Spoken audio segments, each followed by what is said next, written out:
Yun, shoutout mga kadiskarte. Ito may post si PLI. Magandang araw. Pwede kayong mag-walk-in sa aming opisina para sa aming one-day hiring process. May 6 at May 9, Martes at Biyernes, 10 a.m. Pero ngayon may 7 na, di ba? 9. May 8. May 8. O yung bukas, pwede pa. Nakalagay dito, one day hiring process. Kasi yung iba sinabi nila mga na balik-balik sila, di ba? Kasi minsan wala yung mag-i-interview. Pero ito, one day hiring process. Andito na lahat yung mga mag-i-interview. Kagaya yung nangyari sa amin noon na one day hiring process lang kami. Tapos, ayun nga, nakapasa kami doon. Tapos, ang sunod nun, ano ba to? Yung medical na. Kaya kung malapit rin lang kayo sa Pasig, ayun, pwede kayong pumunta. Ang address po ng PLI sa 100 E. Rodriguez, ano ba yun? E. Rodriguez Avenue, Pasig, sa San Miguel Foods. Makikita nyo naman yun eh. San Miguel Foods, malapit din siya sa Petron Gasoline Station. Kailangan may high school diploma. May 2 to 3 years experience driving truck. Kung bus driver ka, pwede naman. Pero at may experience ka pa rin ng truck. Hindi yung totaling bus lang na drive. Ganun.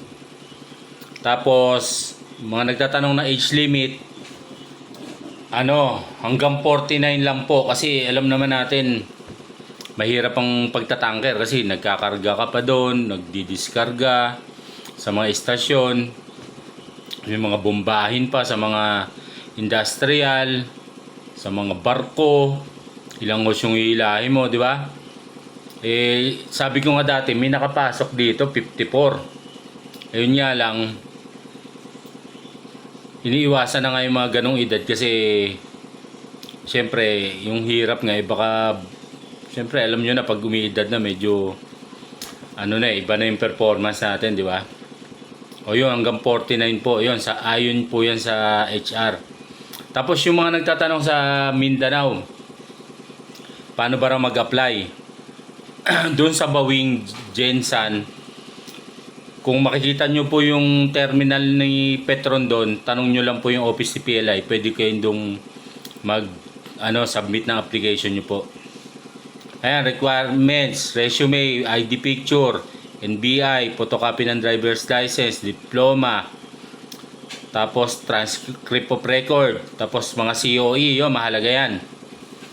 Kasi iba-background check tayo dyan pag pag kung totoong trailer driver o totoong 10-wheeler driver tayo, katawagan yung mga pinanggalingan natin. Tapos siyempre tatanungin kung yung performance kung maayos, di ba? Iba-background check tayo dyan, CI kumbaga.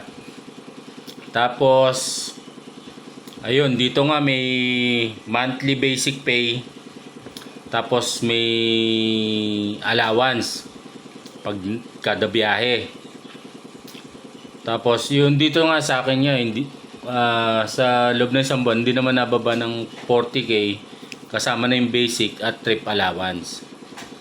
Tapos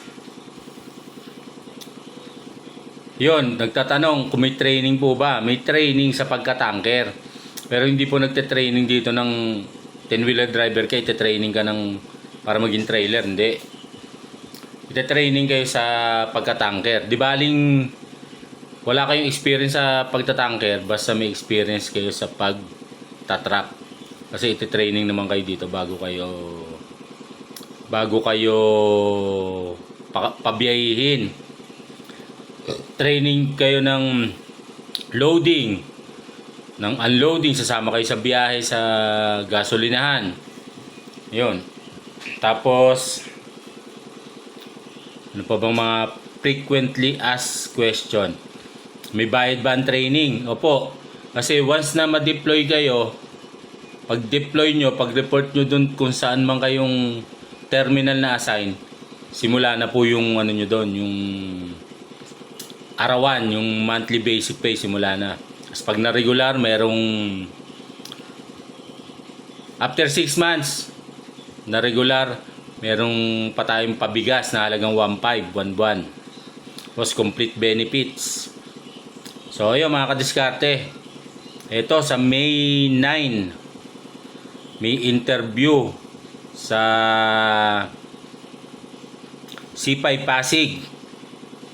Mag-walk-in kayo, di ba? Sa ang address niya sa San Miguel Foods Compound, 100E Rodriguez Jr. Avenue, C5 Road, Barangay Ugong, Pasig City Building,